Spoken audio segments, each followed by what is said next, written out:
오늘 하나님의 말씀은 우리가 지난 주일에 함께 생각했던 발람 이야기의 속편이 됩니다. 지난주가 1부였다면 오늘은 2부가 됩니다. 보통 2부를 시작할 때는 1부를 또 간단하게 요약하고 1부 때 잊어버렸던 혹시 깜빡했던 그런 내용을 우리가 생각하고 2부로 가겠습니다. 자, 우리 지난주에 어떤 내용이 있었습니까? 이스라엘 사람들이 가나안을 정복하면서 모압 북쪽에 있는 아모리 왕 그리고 바산 왕을 이스라엘이 다 이기니까 이 모압 왕 발락이 크게 두려워하게 됩니다. 자기로서는 도저히 이스라엘과 전쟁에서 이길 수 없다는 그런 생각에서 그 당시 유명했던 버돌, 즉 유프라테스 강가에 살고 있는 유명한 주술사 발람을 데리고 와서 이스라엘을 저주하게 그렇게 생각을 바꿉니다. 그래서 모압 왕 발락이 발람을 초청하기 위하여서 자기 신하들을 보냅니다. 그때에 하나님께서 발람에게 분명히 말합니다. 이스라엘 백성들은 복받은 자니까 발람 너는 그들과 함께 가지도 말고 이스라엘을 저주하지 말라. 하나님은 분명하게 단호히 이스라엘 백성들에게 저주하는 것을 금지하셨습니다. 그 얘기를 듣고 발람이 발락의 신하들에게 다 얘기를 하고 자기는 갈 수 없다고 거절합니다.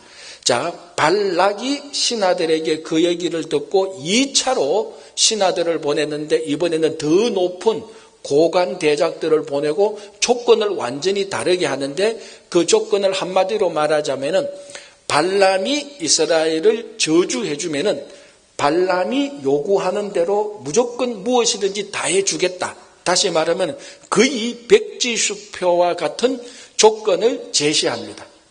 자, 이 2차 제안의 조건을 받았던 발람의 마음이 흔들립니다. 아니 사실은 그 마음속으로 그 백지수표와 같은 제안에 믿기를 덥석 물은 거하고 마찬가지입니다. 그래서 두 번째로 찾아온 그 신하들에게 뭐라고 말합니까?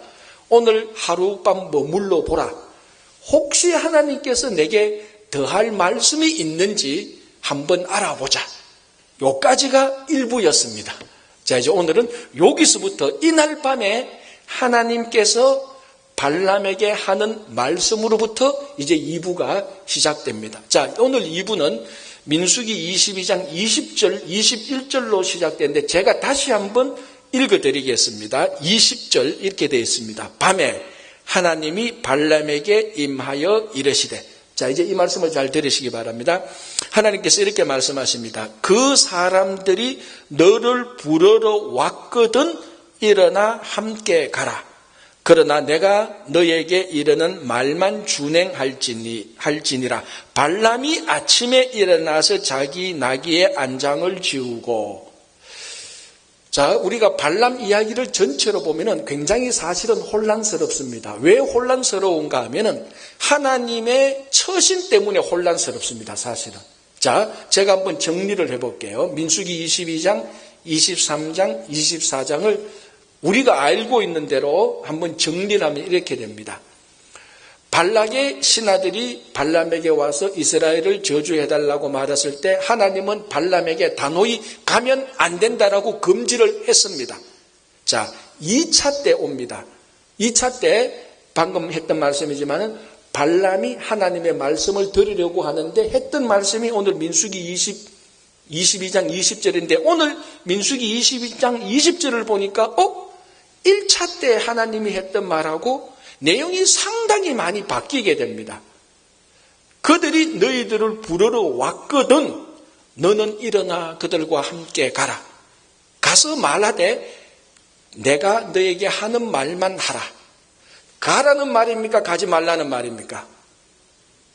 자, 여러분들도 헷갈리는 거예요. 그런데 이 말만 액면으로 보자면은 두 가지 조건이 붙었지만 두 가지 제한이 붙어 있지만 가라는 말입니다. 만약에 그들이 즉 발락의 신하들이 그들이 너를 부르러 왔거든. 첫 번째 조건. 부르러 왔거든 일어나 함께 가라. 허락입니다. 가되 내가 너에게 하는 말만 전하라. 두 번째 조건입니다. 자, 요 본문에서 핵심 키워드가 하나 있는데 그게 뭐냐면은 그들이 너희를 부르러 왔거든이라는 이 말입니다. 자, 지금 그들, 즉 발락의 신하들이 발람을 부르러 왔습니까? 안 왔습니까? 왔지요. 자, 그러니까 이미 와 있는 사람들입니다. 그런데 부르러 왔거든. 너는 그들과 함께 가라. 그러니까 발람이 듣기에는 하나님의 허락으로 들립니다. 자, 여기서 왔거든이라는 말의 정확한 해석과 번역입니다. 이게 이제 왈가왈부하는 내용이 좀 있습니다. 히브리어 문법 그대로 보면은 왔거든이라는 말이 맞는데 이 히브리어 문법이 묘한 게 상황 앞뒤 상황에 따라서 이 왔거든이라는 말은 반드시 과거가 아닌 현재로 번역될 수가 있습니다. 그러니까 문법만 보는 게 아니고 정황을 정확히 봐야 이 단어의 시제를 결정할 수 있습니다. 미안합니다. 이 주일날 아침에 히브리 문법을 강의해서. 그러나 잘 들어보시고 제가 쉽게 결정을 내려드리겠습니다. 왔거든. 그들이 너희를 부르러 왔거든이 틀린 건 아닌데 앞뒤 정황을 보고 1차, 2차, 3차 하나님의 응답을 계속해서 보면은 왔거든이 아니고 그들이 너희를 부르러 오거든. 이게 더 정확할 수가 있다는 것입니다. 자, 무슨 말인가 하면은 그런데 킹 제임스 번역판을 보면은 그들이 너희들을 부르러 오거든이라고 번역을 해놓고 있습니다. 현재로 번역합니다. 자, 그러면 이것이 그들이 너희들을 부르러 왔거든 이렇게 번역을 하는 거하고 그들이 너희를 부르러 오거든 이렇게 번역하는 거하고 무슨 차이가 있을까요? 이게 엄청난 차이가 있다는 겁니다. 별거 아닌 것 같은데, 자, 그들이 너희를 부르러 왔거든 이 말은 뭡니까? 부르러 온 거죠 이미. 그러면 가면 됩니다. 그런데 그들이 너희들을 부르러 오거든이란 말은 뭡니까? 한 번 더 발락의 신하들이 발람 너에게 부르러 오거든이란 말이 됩니다. 그럼 뭡니까? 그날 밤이 지나고 발락의 신하들이 한 번 더 너에게 와서 제발 가주세요 부탁을 하거든 일어나 가라는 말입니다. 다르죠? 왔거든이라는 것은 이제 더 기다릴 필요가 없습니다. 발람이 기다릴 필요가 없습니다. 그냥 가면 됩니다. 내일 아침에. 그런데 그들이 너희를 부르러 오거든 이렇게 말하면 부르러 올 때까지 기다려야 됩니다. 차이가 있죠. 시간적인 차이도 있고 발락의 신하들이 올지 안 올지에 따라서 차이가 달라집니다. 그런데 21절을 보면은 발람이 그날 아침에 자기가 주도해서 나귀를 가지고 오고 안장을 태우고 모압의 발락의 신하들을 데리고 출발합니다. 잘못됐죠. 왜? 발락의 신하들이 부르러 오거든 가라 그랬는데 그 사람들이 오기 전에 자기가 먼저 나귀를 데리고 그 사람들을 데리고 이스라엘을 저주하러 발락에게로 간 것입니다. 요 차이입니다. 자, 만약에 여기서 부르러 왔거든이라고 생각하면 굉장히 혼란스럽니다. 하나님께서 발람에게 이렇게 말했다고 한번 보십시오. 만약에 그들이 너를 부르러 왔거든 가라. 하나님의 허락입니다. 이미 부르러 왔습니다. 그래서 그 다음날 아침에 갑니다. 이거는 문제가 없습니다. 이 신하들이 부르러 왔거든 가니까. 그런데 왜 21절 22절에 하나님은 여호와의 사자를 보내서 칼을 들고 발락에게 가는 발람을 막고 있습니까? 이거는 도저히 받아들일 수 없는 하나님의 처신입니다. 그러니까 우리가 헷갈린다는 거죠. 1차 때 금지했다가 2차 때 가라고 했다가 3차 때 가니까 그걸 또 여호와의 사자를 보내서 못 가도록 하고. 아니 하나님이 오락가락 하는 거예요. 그래서 이 본문이 결정이 안 나는 거예요. 그러나 이 본문을 정황상으로 보고 정확히 보면은 2차 때에도 그날 밤에도 하나님이 발람이 발락에게 가는 것을 금지하셨구나 이겁니다. 물론 조건은 있지만 그런데 발람이 금지하는 그 말을 듣지 못하고 그날 아침에 자기가 주도해서 발락에게로 갑니다. 그러니까 하나님이 진노하셨다라고 말합니다. 오늘 하나님이 진노하셔서 여호와의 사자를 보내서 발람의 길을 딱 막아서고 있는 것입니다. 하나님은 한 번도 발람이 이스라엘을 저주하는 것을 흔쾌히 허락한 적이 없습니다. 두 번째 요때는 조건을 엄중하게 달고 허락 반, 금지 반 해놨는데 발람이 이 조건을 무시하고 허락으로 받아들이고 그날 아침에 발락에게로 가서 이스라엘을 저주하러 가버리게 된 것입니다. 이게 발람의 큰 실수였습니다. 하나님이 그걸 보고 화가 나서 그 길을 막아서게 된 것입니다. 자, 여기서 이제 질문. 왜 발람은 하나님의 말씀에, 하나님이 그날 밤 하나님의 말씀을 듣고 하나님, 자기가 발락에게 가는 길이 하나님에게 불순종하다는 것을 알지 못했을까요? 자, 지난 주일날에도 말씀드렸다시피 발람은 주술사입니다. 아주 유명한 주술사입니다. 이 주술사가 거짓이든 진짜든 모든 주술사는 자기가 섬기는, 그게 우상이든 아니든 자기가 섬기는 신의 뜻에 굉장히 민감한 사람입니다. 자기가 섬기는 신이 하지 말라면 안 하는 것이 주술사입니다. 근데 이 버돌은 굉장히 유명한 신통력이 있는, 우리말로 하면 신기가 뛰어난 주술사입니다. 그런데 그날 밤에 하나님이 그들이 부르러 오거든 가라 그랬는데 그들이 부르러 안 왔는데 자기가 자기 확신에 차서 먼저 출발하게 됩니다. 발람은 지금 자기가 가는 길이 하나님에게 불순종이라는 것을 알고 있습니까? 모르고 있습니까? 모르고 있습니다. 자기가 자기 확신에 빠진 거예요. 야, 이거는 하나님이 내보고 가라고 허락했다. 자기가 자기 확신에 빠진 거예요. 왜 자기가 자기 확신에 빠집니까? 우리가 볼 때는 자세히 보니까 하나님이 가지 마라 그랬는데 발람은 갑니다. 발람이 하나님이 가지 마라 그런 것을 알면서 가는 사람은 아니에요. 이 정도 주술사 되면 신이 가지 마라 그랬는데 알면서 억지로 자기가 아니야 그래도 가도 돼 그렇게 해서 가는 사람은 아니에요. 그러나 뭔가 모르게 발람 자기 자신조차도 하나님이 가라고 했다고 받아들이고요. 자기가 자기 확신에 빠진 거예요. 왜 그랬을까요? 자기가 자기 자신을 속였던 겁니다. 그럼 또 질문, 왜 자기가 자기 자신을 속입니까? 탐욕 때문에. 이미 발락이 제시한 백지수표와 같은 아주 좋은 조건을 듣는 순간 발람은 마음으로 그 미끼를 받아들였습니다. 마음에 탐욕이 생겼습니다. 여러분, 우리도 그렇잖아요. 마음에 탐욕이 있으면 상대방이 하는 얘기를 고지곧대로 객관적으로 듣기가 참 어렵습니다. 내 탐욕이 나를 확 잡아먹으려면 탐욕에 휩싸여서 상대방의 얘기를 듣습니다. 그래서 상대방이 A라고 말하는데 내 탐욕은 B를 생각하고 있으면 아무리 A라고 말해도 B로 듣는 게 우리들의 마음입니다. 지금 발람의 상태가 어떤가 하면은 탐욕에 사로잡혔기 때문에 하나님께서 그들이 너를 아침에 또는 그 다음날에 부르러 오거든 가라는 것을 못 듣습니다. 자기 탐욕이 사로잡혀서.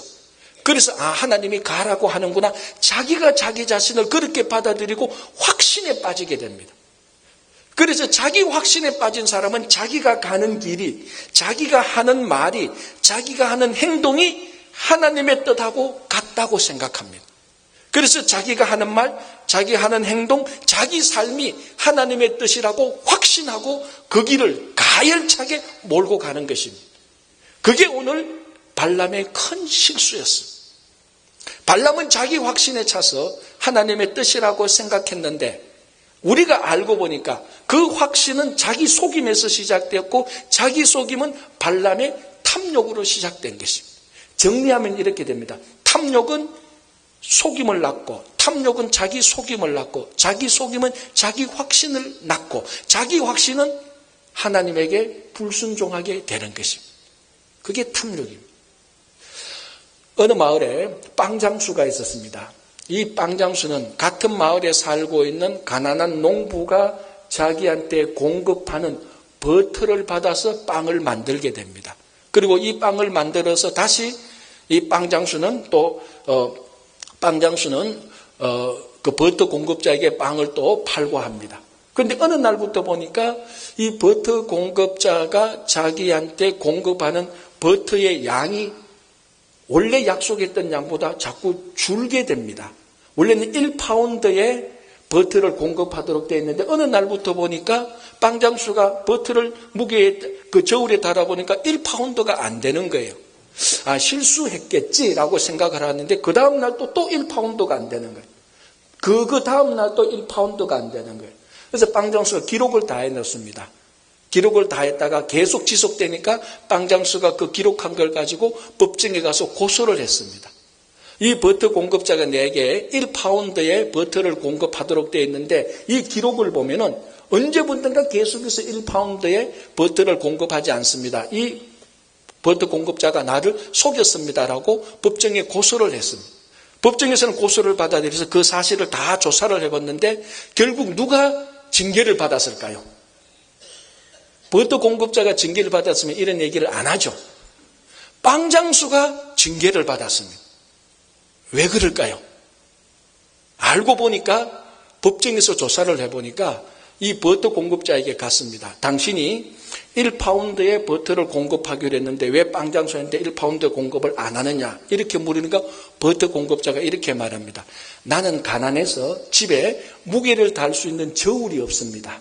그래서 어느 만큼이 1파운드인지 모르는데 저 빵장수가 내게 파는 빵의 무게가 원래 1파운드였습니다. 그래서 지금까지 그 빵의 무게에 1파운드라고 믿고 달아서 1파운드의 버터를 공급했습니다. 지금까지 계속 그 1파운드의 빵만큼 공급했는데 내가 뭐 잘못됐습니까? 이제 알아들었죠? 뭐 잘못됐습니까? 빵장수가 1파운드의 빵을 팔아야 되는데 1파운드의 빵을 팔지 않았고 빵장수가 무게를 속였던 것입니다. 자기가 먼저 빵을 속였으니까 그 가난한 농부는 저울이 없으니까 속인 걸 모릅니다. 똑같이 그 빵의 무게에 달아서 버터를 달아서 죽이니까 빵장수가 무게를 달아보니까 속인 겁니다. 무슨 말이냐? 빵장수가 먼저 자기 빵의 무게를 속였어요. 빵장수가 먼저 자기 자신을 속였습니다. 그래서 버터 공급자가 공급하는 무게가 1파운드가 안 되니까 이 사람이 나를 속인다고 확신을 하게 된 거예요. 그래서 고소를 한 거예요. 결국은 자기한테 돌아온 거죠. 사람이 왜 그러면 이 빵장수가 그렇게 빵의 양을 속였습니까? 더 많은 이익을 취하려고 자기 마음에 있는 탐욕 때문에 그 탐욕 때문에 빵의 무게를 줄이고 자기가 자기 빵을 속이고 다른 사람이 버터 공급자가 적게 하니까 이 사람이 나를 속인다고 확신하게 된 것입니다. 결국은 쭉 돌아서 조사해보니까 빵장수의 탐욕 때문에 일어난 것입니다.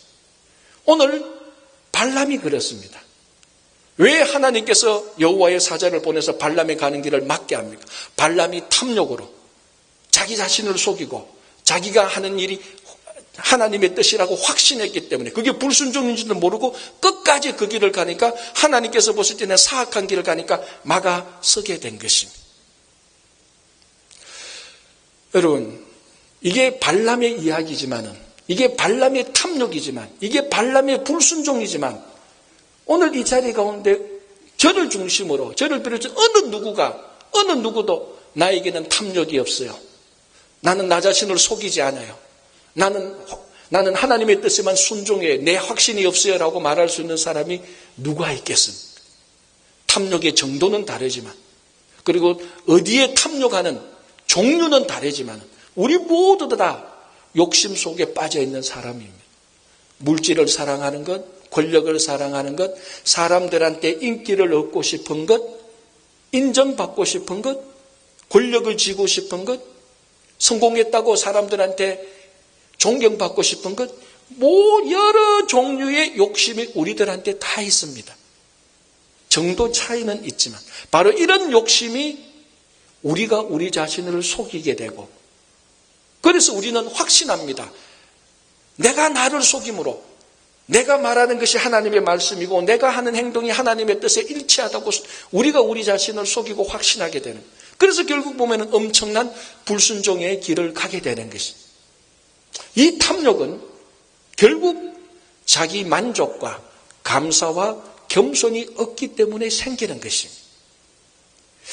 올 한 해를 시작하면서 여러분 우리가 우리 자신을 바라보면서 하나님께서 나의 길을 인도하시는 것, 지금 내가 처해 있는 이 상황, 완전하지는 않지만 하나님께서 인도하시는 길을 따라가는 우리들에게는 이 처해 있는 상황에 자족할 줄 알고 감사할 줄 알고 모든 일에서 겸손하게 될 때에 욕심은 사라집니다. 그 욕심이 사라지면요, 결국은 우리는 우리 자신을 속이지 않습니다.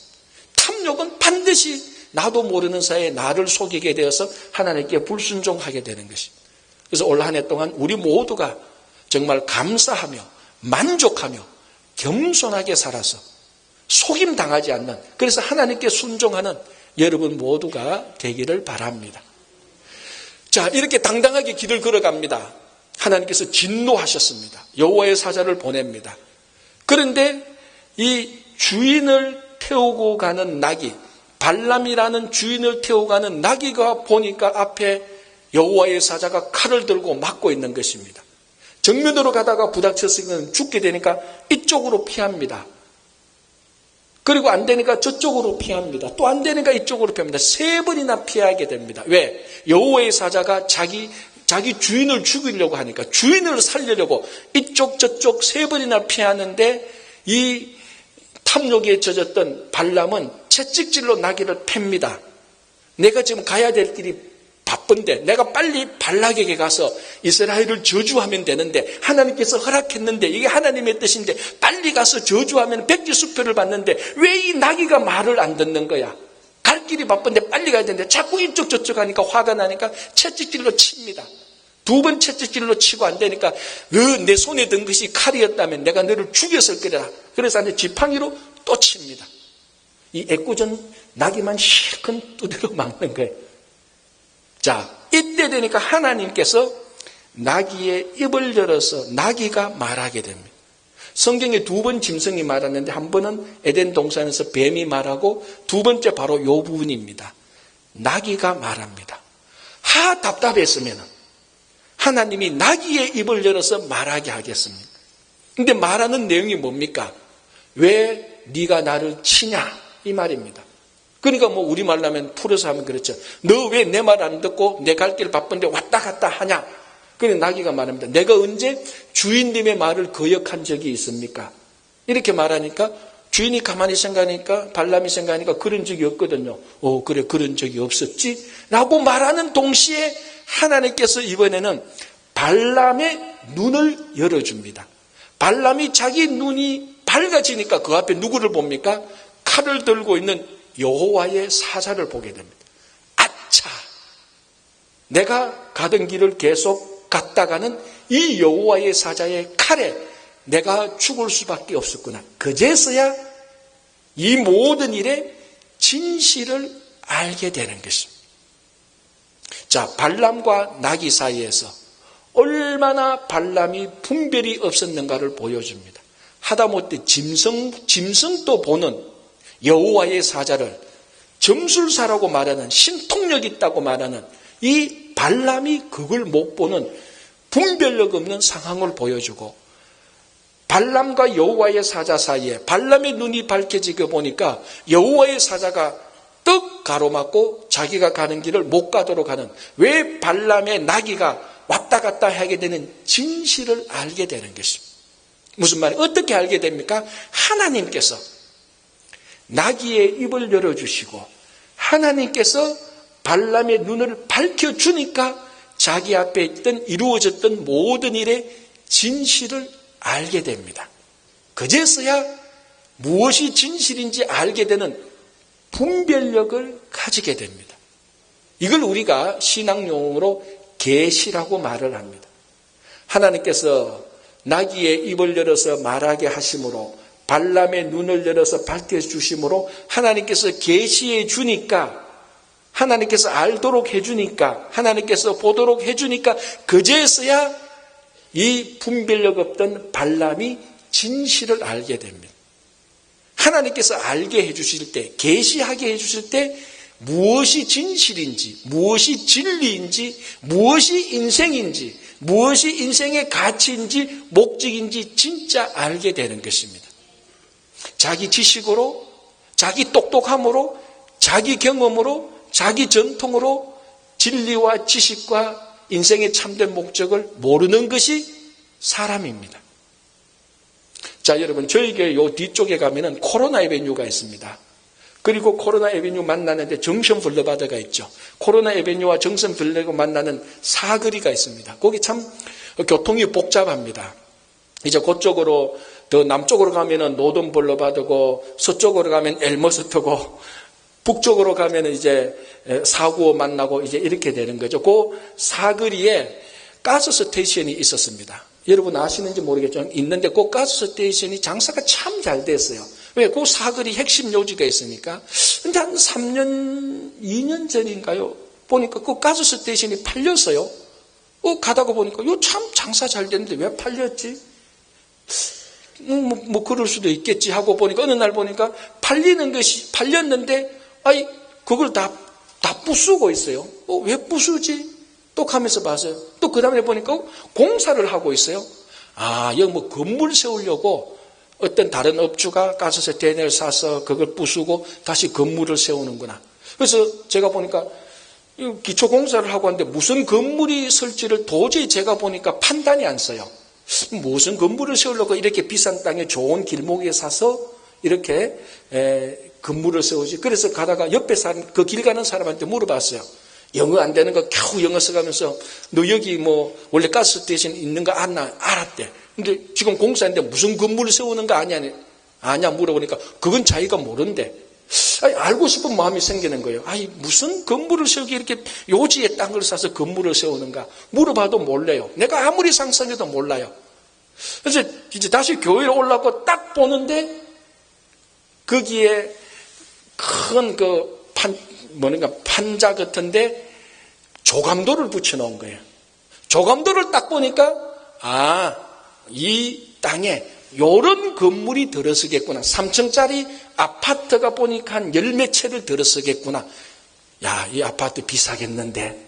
그 생각이 들면서 이 조감도를 보니까 여기에 무슨 건물이 들어서는가를 건물이 완성되기 전에 미리 온전히 알 수 있게 되었습니다. 무슨 말인가 하면 건축 이야기를 하는 게 아니고 땅값 얘기를 하는 게 아니고 바로 이 조감도가 하나의 계시입니다. 이 건물을 미리 알 수 있는 이 조감도가 없으면은 이 건물에 이 땅에 무슨 건물이 들었을지 이 건물이 무슨 용도인지 전혀 알 수 없습니다. 그러나 그 건물의 조감도를 딱 보는 순간에 훤하게 알 수 있습니다. 이 조감도가 이 건물에 대한 계시인 셈입니다. 마찬가지로 우리 인생에 계시가 있어야 내 삶의 계시가 있어야 내 인생의 가치와 목적과 바른 길이 무엇인지 지금부터 알 수 있는 것입니다. 발람이 자기가 가는 길을 자기는 확신했는데 완전 잘못된 길로 가고 있었는데 하나님께서 계시해 주시니까 나귀의 입을 열어서 자기 눈을 밝혀서 계시해 주니까 발람이 내가 잘못된 길을 가고 있었구나. 내가 잘못했었구나라는 것처럼 고백하는 것처럼 우리 인생도 똑같습니다. 지금 내가 제대로 잘 살고 있는지 올바른 길을 가고 있는지 인생의 올바른 가치와 목적을 가지고 살고 있는지 다른 사람들한테 가서 물을 필요가 없습니다. 성공한 사람들한테 유명한 사람들한테 인기 있는 사람들한테 정치 권력자들한테 가서 물을 필요가 없습니다. 우리에게 필요한 것은 하나님의 계시입니다. 하나님께서 알려주시는 것, 하나님께서 보여주시는 것, 하나님께서 말씀하시는 것, 그게 필요합니다. 그 첫 번째가 하나님의 말씀이죠. 이 성경 안에는 하나님의 계시가 들어있습니다. 또 하나는 예수 그리스도의 온전한 삶입니다. 우리가 예수 그리스도의 삶을 생각할 때 우리는 하나님이 내게 무엇을 원하는지 온전히 알게 됩니다. 또 하나는 성령의 인도하심입니다.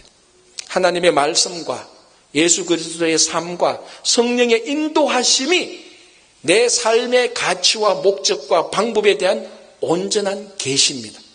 그래서 여러분들이 어렵고 힘들고 내 인생이 맞느냐 안 맞느냐 어떻게 살아야 되느냐 갈등하고 고민할 때마다 다른 사람들한테 가는 게 아니고 하나님의 계시를 기다리십시오.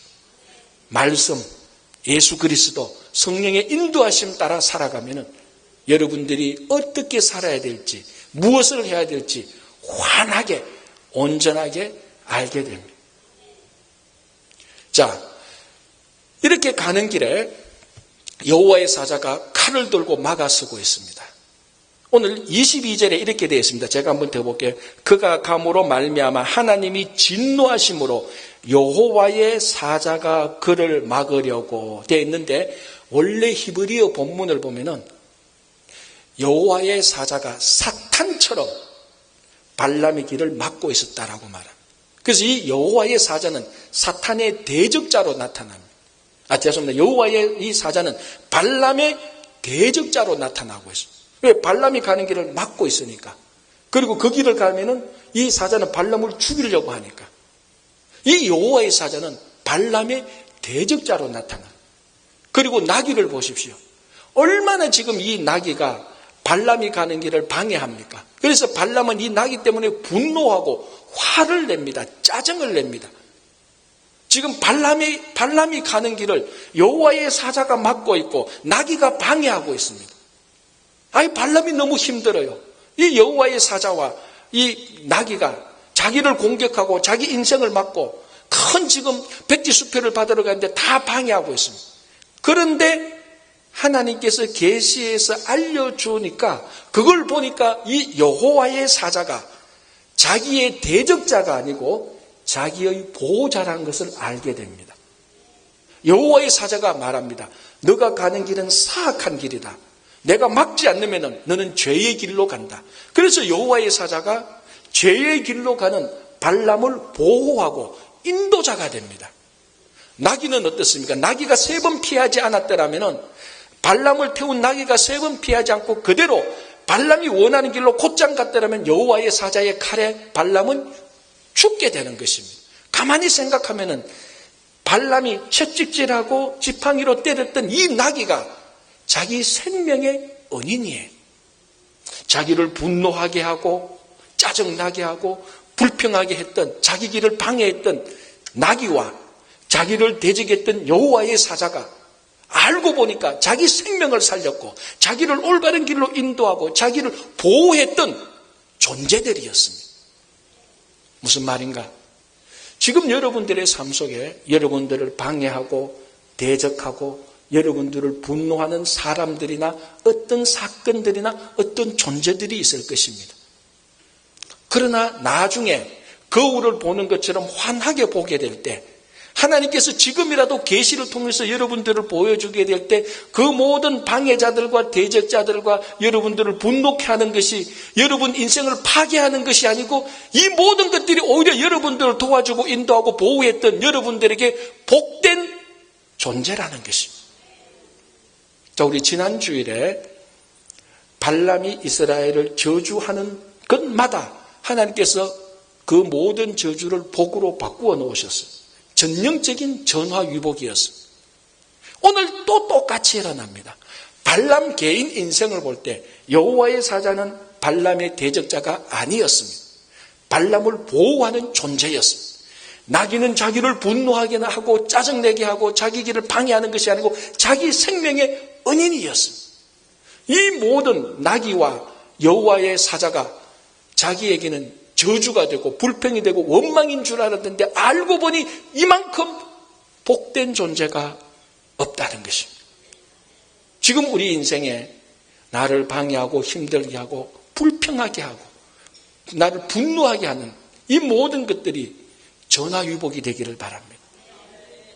그것이 분명히 우리가 하나님 안에 있는 우리에게 하나님께서 복 주신 복받은 자라고 선포했던 예수 믿는 우리들에게 하나님은 지금 여러분들의 대적과 방해와 불평거리 분노케 하는 것들이 알고 보면 여러분들의 보호자요, 여러분들의 인도자요, 생명의 은인이 되는 것이라는 것입니다. 제가 지지난주에 책을 한 권 이제 다 읽었는데, 앤드류 서트의 The Rule이라는 책입니다. 한국말로도 번역이 되어 있어서 읽었는데, 뭐 전체적인 내용은 유대인이 어떻게 성공했느냐, 유대인이 어떻게 전 세계에 막강한 영향력을 미치게 됐냐, 그걸 이제 정리해 놓은 책인데, 좀 기존에 읽었던 자기 개발서와 같은 내용들하고는 다른 것들이 많이 있습니다. 아주 객관적으로 이스라엘의 역사와 정신, 그리고 교육을 잘 분석해서 잘 정리해 놓은 건데요.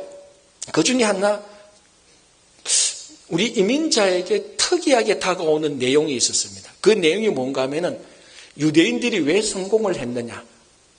물론 그 책에 의하면은 모든 유대인들이 성공했다는 건 아닙니다. 그 책에 의하면은 오히려 실패한 유대인들이 더 많다는 거예요. 객관적인 자료를 냈는데. 그러나 유대인들이 인구 비에 비해서 막강한 영향력을 미친다는 측면에서는 분명히 성공했다는 겁니다.